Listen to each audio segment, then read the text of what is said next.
When I married Emily, I thought I'd found my forever. She was my best friend, my partner, and the woman who made every dull day feel bright. My best friend, Jake, and his wife, Clara, were our closest couple friends. We had dinners together, went on vacations, and celebrated milestones as one big family.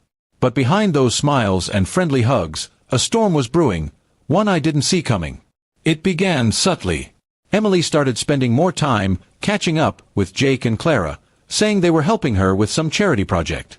I trusted her completely. After all, these were people I'd known for years. But I began to notice odd changes.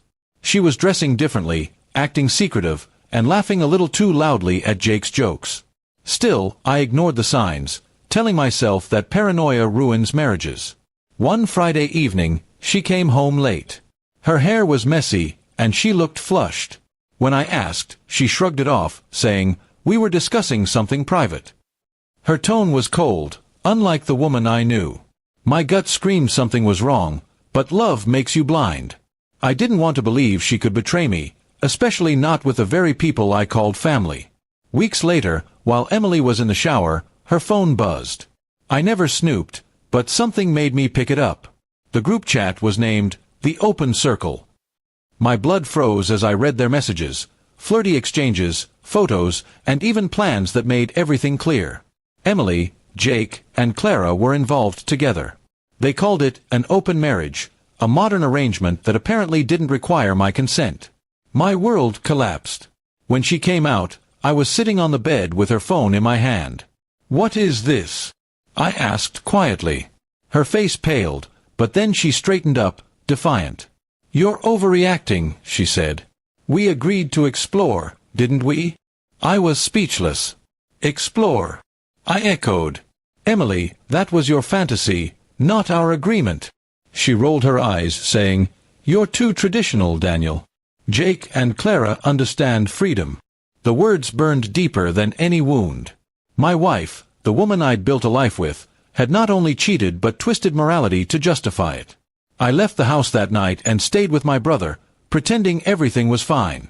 But inside, I was planning something she wouldn't see coming. Revenge wouldn't fix my broken heart, but it would bring truth to light. Over the next few weeks, I pretended to forgive her. I acted as if I understood her open views. She bought the act completely. Behind her back, I gathered evidence, messages, photos, voice notes, everything that tied her, Jake, and Clara together. I didn't want to destroy her reputation. I wanted her to face her own lies. Jake worked with me at the same firm. During a company retreat, I presented a team trust exercise. Each team had to submit personal photos that represented honesty and loyalty. Using the data I'd collected, I replaced Jake's submission with screenshots of his chats with Emily and Clara. When the projector displayed them, silence filled the room. The shock on everyone's faces was priceless. Jake tried to shut it off, but it was too late.